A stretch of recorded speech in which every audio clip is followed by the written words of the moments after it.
Hi friends, welcome to Indian Recipes Tamil. நம்ம இன்னைக்கு பார்க்க போற ஸ்பெஷலான ரெசிபி பேக்கரி ஸ்டைல் குக்கீஸ். ஒரே ஒரு மாவு வச்சு 5 வகையான குக்கீஸ் எப்படி செய்யறதுன்னு பார்க்க போறோம். இது நல்ல மொறுமொறுப்பா ரொம்பவே சுவையா இருக்கும். இதை நீங்க ஒரு டைம் செஞ்சு வச்சு ஸ்டோர் பண்ணி வச்சுட்டு ரொம்ப நாள் வரைக்கும் சாப்பிடலாம், கெட்டு போகாம இருக்கும். சின்ன குழந்தைங்கள்ல இருந்து பெரியவங்க வரைக்கும் ரொம்ப விரும்பி கேட்டு வாங்கி சாப்பிடுவாங்க, அவ்வளோ சுவையா இருக்கும்.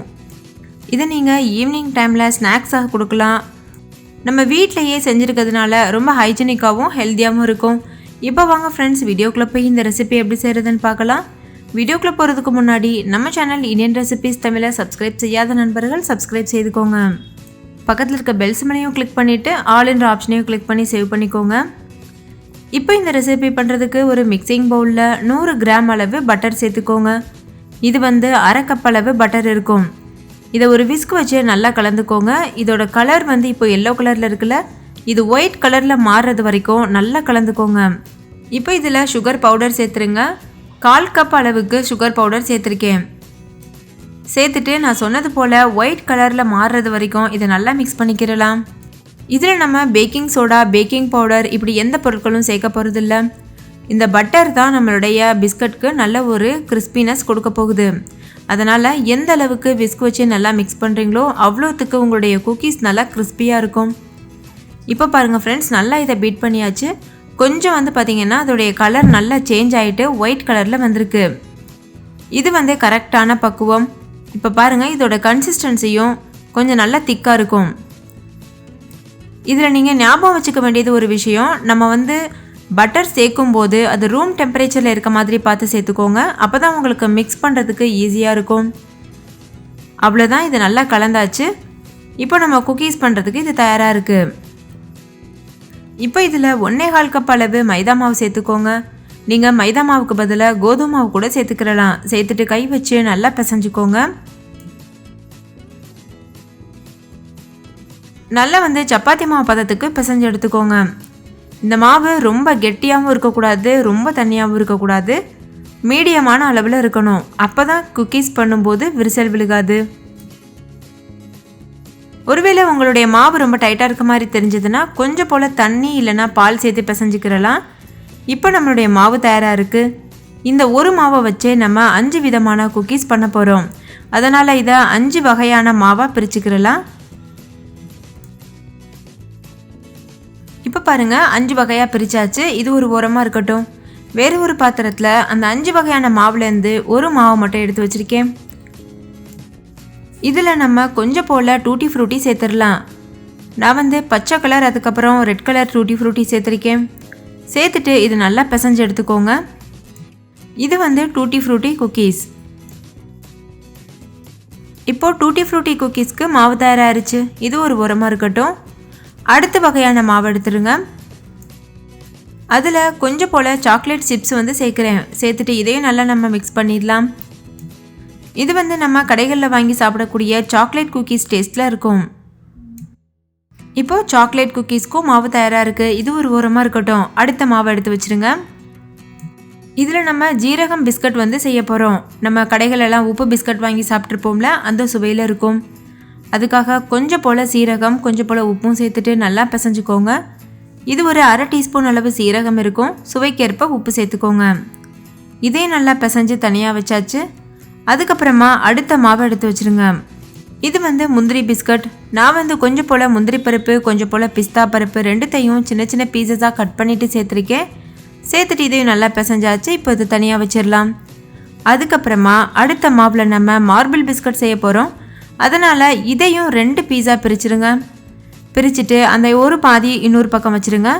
இன்னொரு பாதியை மட்டும் பவுலில் உடச்சி போட்டுட்டு 1 டேபிள் ஸ்பூன் அளவு கோகோ பவுடரும் சேர்த்துட்டு நல்லா இதை மிக்ஸ் பண்ணிக்கோங்க. தேவைப்பட்டதுன்னா நீங்கள் தண்ணி இல்லைன்னா பால் சேர்த்து மிக்ஸ் பண்ணிக்கிறலாம்.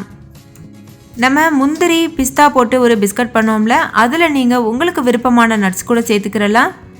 இப்போது மார்பிள் பிஸ்கட்டுக்கு ப்ரௌன் கலர் பார்ட் தயாராகிருச்சு. இது ஒரு ஓரமாக இருக்கட்டும். இப்போ நம்ம கொக்கோ பவுடர் போட்டு பிசைஞ்ச ப்ரௌன் கலர் பார்ட் தயாரித்தோம்ல, அதை ஒரு ஸ்கொயர் ஷேப்க்கு இந்த மாதிரி பண்ணிக்கோங்க. கை வச்சு நல்லா இது போல் தட்டி விட்டிங்கன்னா அது நல்ல ஒரு ஸ்கொயர் ஷேப்க்கு வந்துடும். இதை இப்போ ஒரு ஓரமாக வச்சுட்டு இதுக்காகவே இன்னொரு ஒயிட் கலர் பீஸ் வச்சுருக்கோம்ல, அதையும் இது போல் நல்லா சதுரமாக பண்ணிக்கோங்க. இந்த மாதிரி பண்ணதுக்கப்புறமா இந்த வெள்ளை கலர் பகுதியில் அந்த கருப்பு பகுதியை தூக்கி வச்சுருங்க. வச்சுட்டு நல்லா அழுத்தி கொடுங்க. பாருங்கள் இந்த மாதிரி. அதுக்கப்புறமா இதில் நம்ம பட்டர் ஷீட் இருக்குல்ல, அதை இது மேலே இந்த மாதிரி வச்சுருங்க. வச்சுட்டு நல்லா அழுத்தி கொடுங்க. அதுக்கப்புறமா பூரிக்கட்டை வச்சு லேசாக தேய்ச்சி விடுங்க. ரொம்ப அழுத்தம் கொடுத்து தேய்க்கக்கூடாது, லேசாக தேய்ச்சா போதும். நல்லா இது போல் தேய்ச்சதுக்கப்புறமா இதை நல்லா ரோல் பண்ணி கொடுங்க. 2 விரல் வச்சுட்டு இந்த மாதிரி மெதுவாக ரோல் பண்ணணும். நம்ம ஏற்கனவே ரொம்ப ஒல்லியாக தேய்ச்சிருப்போம், அதனால் ரோல் பண்ணும்போது ரொம்ப பார்த்து பக்குவமாக பண்ணணும். உங்ககிட்ட பட்டர் ஷீட் இருந்ததுன்னா அது வச்சு இந்த மாதிரி பண்ணுங்கள். அப்படி இல்லைன்னா நீங்கள் வீட்டில் இருக்கக்கூடிய கவரில் கூட பண்ணலாம். நார்மலான பிளேட்டில் இந்த மாதிரி வச்சு தேய்ச்சோன்னா கண்டிப்பாக ரோல் பண்ணுறது ரொம்ப கஷ்டமாக இருக்கும். அதனால் பட்டர் ஷீட் இல்லைனா கவர் யூஸ் பண்ணி திரட்டிட்டு அதுக்கப்புறம் இந்த மாதிரி ரோல் பண்ணுங்கள். நல்லா இந்த மாதிரி ரோல் பண்ணதுக்கப்புறமா இதை ஃப்ரிட்ஜில் வச்சிடணும். ஃப்ரிட்ஜில் வச்சா தான் நம்ம கட் பண்ணும்போது ஈஸியாக இருக்கும். நல்லா இது போல் கையில் வச்சு ஒரு சிலிண்டர் மாதிரி ஃபார்ம் பண்ணிடுங்க. பாருங்கள் இந்த மாதிரி மேலேயும் கீழேயும் ரொம்ப அழுத்தம் கொடுத்து இது மாதிரி பண்ணும்போது கரெக்டான ஒரு சிலிண்டர் ஷேப்க்கு வரும். அதுக்கப்புறமா இதை நம்ம ஃப்ரிட்ஜில் வச்சிடலாம். ஒரு பிளேட்டில் வச்சுட்டு ஃப்ரிட்ஜில் வச்சுருங்க. ஃப்ரீசரில் இல்லை ஃப்ரெண்ட்ஸ், ஃப்ரிட்ஜில் வைங்க. ஃப்ரிட்ஜில் ஒரு 2 மணி நேரம் இருந்தால் போதும். அதுக்கப்புறமா நம்ம ஏற்கனவே செஞ்சோம்ல முந்திரி பிஸ்தாலாம் போட்டு பிஸ்கட், அந்த மாவை எடுத்திருக்கேன். அதை 4 சின்ன சின்ன பகுதியாக பிரிச்சுடுங்க.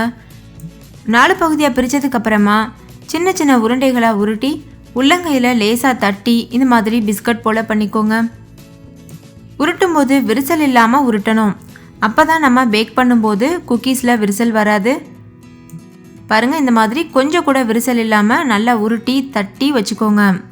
அதுக்கப்புறமா இதில் டிசைன் பண்ணுறதுக்காக ஒரு ஃபோக் வச்சு இந்த மாதிரி டிசைன் கொடுங்க. ஃபோக் இல்லைன்னா சின்ன ஸ்பூன் வச்சு நீங்கள் சின்ன சின்ன கோடுகளாக போட்டு விடலாம். இதெல்லாமே நம்மளோட க்ரியேட்டிவிட்டி தான். இப்போது இந்த பிஸ்கட்டும் பேக் பண்ணுறதுக்கு தயாராக இருக்குது. இதையும் நம்ம ஃப்ரிட்ஜில் 1/2 மணி நேரம் வச்சிடலாம். இதையும் இப்போ ஃப்ரிட்ஜில் வச்சிடலாம்.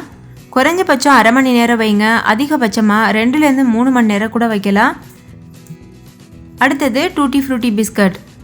இதையும் நம்ம பூரிக்கட்டை வச்சு நல்லா திரட்டிக்கிறலாம்.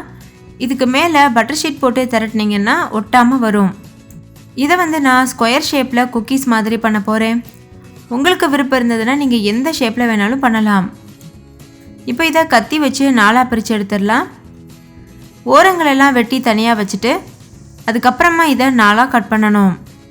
உங்ககிட்ட குக்கி கட்டர் இருந்ததுன்னா நீங்கள் அதை வச்சு கூட கட் பண்ணலாம். இப்போ இதை 4 பகுதியாக பிரித்தாச்சு. இதையும் நம்ம ஃப்ரிட்ஜில் வச்சிடலாம். மீதமான பகுதிகள் இருந்ததில் அதுலேயும் நீங்கள் ஸ்கொயர் ஷேப்பில் பிஸ்கட் செஞ்சிடலாம். இப்போ இதையும் ஃப்ரிட்ஜில் வச்சுருங்க. அதுக்கப்புறமா நம்ம அடுத்த பிஸ்கட் செய்ய ஆரம்பிக்கலாம். அடுத்தது ஜீரா பிஸ்கட் பண்ண போகிறோம். இதையும் சிலிண்டர் ஷேப்க்கு உருட்டிட்டு ஃப்ரிட்ஜில் வச்சுருங்க. இதுவும் ஒரு 1/2 மணி நேரத்துலேருந்து 2 மணி நேரம் வரைக்கும் ஃப்ரிட்ஜில் இருக்கட்டும். அதுக்கப்புறமா நம்ம இதை கட் பண்ணி பேக் பண்ணலாம். அடுத்து நம்ம சாக்லேட் சிப்ஸ் போட்டு வச்சுருந்தோம்ல, சாக்லேட் குக்கீஸ், அதை பண்ண போகிறோம். அதையும் இந்த மாதிரி பூரிக்கட்டையில் வச்சுட்டு அதுக்கு மேலே பட்டர் ஷீட் போட்டுட்டு பூரிக்கட்டை வச்சு நல்லா திரட்டிக்கோங்க. அதுக்கப்புறமா குக்கி கட்டர் வச்சு கட் பண்ணிக்கோங்க. நீங்கள் ஏதாவது ஒரு டப்பாவோட மூடி இருந்தால் கூட அது வச்சு கூட கட் பண்ணலாம். அப்படியே குக்கி கட்டர் வச்சு கட் பண்ண மாதிரியே இருக்கும். பாருங்கள் இந்த மாதிரி ரவுண்ட் ஷேப்க்கு கட் பண்ணிக்கலாம். இல்லைனா நம்ம டூட்டி ஃப்ரூட்டி குக்கீஸ்க்கு பண்ணோம்ல, அது மாதிரி சதுரமாக கூட பண்ணிக்கிறலாம். மீதமாக இருக்கிற மாவை மறுபடிக்கும் உருட்டி இதே மாதிரி கட் பண்ணி பிஸ்கட் மாதிரி பண்ணிடுங்க. அதை நம்ம வேஸ்ட் ஆக்க தேவையில்லை. இப்போ இதையும் நம்ம ஃப்ரிட்ஜில் 1/2 மணி நேரம் வச்சிடலாம்.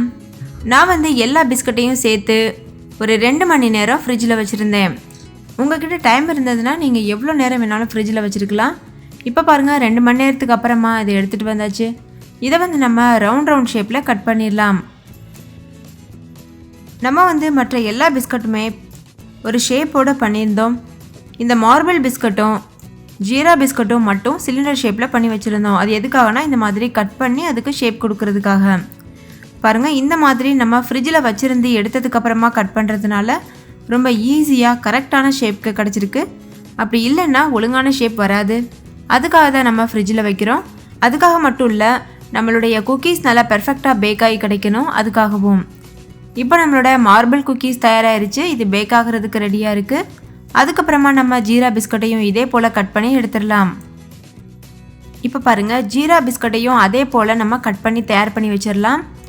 அடுத்தது ஒரு பேக்கிங் ட்ரேயில் பட்டர் ஷீட் சேர்த்துக்கோங்க. அதுக்கப்புறமா நம்ம செஞ்சு வச்சுருக்க பிஸ்கட்டுகளை ஒவ்வொன்றா அடிக்கிடுங்க. கொஞ்சம் இடைவெளி விட்டு அடுக்கணும். அவ்வளோதான் ஃப்ரெண்ட்ஸ், இதை நல்லா அடிக்காச்சு. இதை ப்ரீஹீட் பண்ண அவனில் 170 டிகிரி செல்சியஸில் 10லேருந்து 12 நிமிஷம் வரைக்கும் பேக் பண்ணி எடுத்துக்கோங்க. அடுத்தது நம்ம கடாயில் எப்படி பேக் பண்ணுறதுன்னு பார்க்கலாம். கடாயில் ஒரு ஸ்டாண்ட் வச்சுக்கோங்க. அதை 5 நிமிஷத்துக்கு நல்லா சூடுபடுத்திக்கோங்க. மூடி போட்டு மூடி ஹை ஃப்ளேமில் வச்சு 5 நிமிஷத்துக்கு சூடு பண்ணணும். அப்போ தான் பிஸ்கட்டுகள் ஒழுங்காக பேக் ஆகி வரும். இப்போ இது சூடாகட்டும். 5 நிமிஷம் நல்லா சூடானதுக்கு அப்புறமா நம்ம ஏற்கனவே செஞ்சு வச்சுருக்க பிஸ்கட்டுகளை சின்ன பிளேட்டில் அடுக்கிட்டு அதை உள்ளே வச்சுருங்க. நான் கொஞ்சம் பிஸ்கட் மட்டும் கடாயில் பேக் பண்ணி காமிக்கிறேன். இப்போ இதை மூடி போட்டு மூடி லோ ஃப்ளேமில் வச்சு 20 நிமிஷம் வரைக்கும் நம்ம பேக் பண்ணி எடுத்துக்கிறணும்.